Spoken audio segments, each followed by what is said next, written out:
Meron na agad akong Maya personal loan kahit 3 months pa lang ako sa Maya. Ano nangyari yun? Tara, alamin natin. So, nung March, which is 3 months ago lang, ay nag-open ako ng account dito sa Maya. Sobrang dali lang ang process ko at na-verify din naman ako agad. Tapos 1 week lang ang lumipas, nag-try akong mag-apply dito sa Maya Easy Credit at na-approve din naman ako, which is kagulat-gulat talaga kasi nga 1 week ko pa lang siya nagagamit.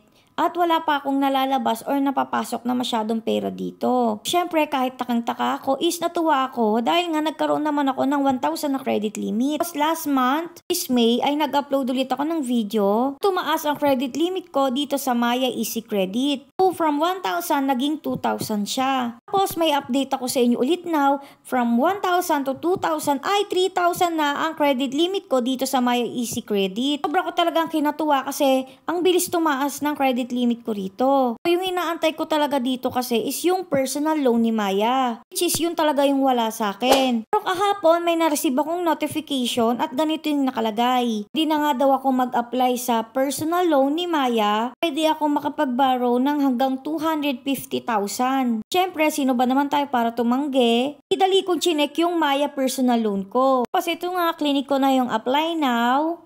Continue lang yan. Tapos ganito na yung lumabas. Usually kasi kapag click ko yung continue, ang lumalabas ay hindi pa daw ako eligible. Pero ito, nag-direct na siya agad sa application. Ito, sinagutan ko nga lang to, pwede kayong pumili dyan. Tapos ito, estimated amount nyo lang kung magkano yung gusto nyong utangin at kung hanggang kailan nyo siya kayang bayaran. Tapos, yung next naman is, lagay nyo dito yung monthly income ninyo. Tapos, next is nature of work, pipili lang kayo dyan. Allowance, naka-automatic na rin siya dyan nakalagay. Pwede rin naman kayong pumili dyan. Dahil nga wala tayong work, ang nilagay ko lang dyan is none. Dito yung sa update your personal information, automatic na siyang nakalagay kasi nga nakabase na yan sa ID ninyo or sa pinilapan nyo nung nag-apply kayo ng Maya account. Kaya ang need nyo na lang gawin is i-update yan. Dito sa TIN ID, kung meron kayo is okay lang. Kung wala, pwede rin naman. Tapos, click na natin yung continue. Dito, i-double check lang natin kung tama ba yung mga pinaglalagay natin. Kapag okay na, is-click natin yung submit. So, dito, pipili kayo kung anong type of employment. Kailangan kasi ng proof of income. Kung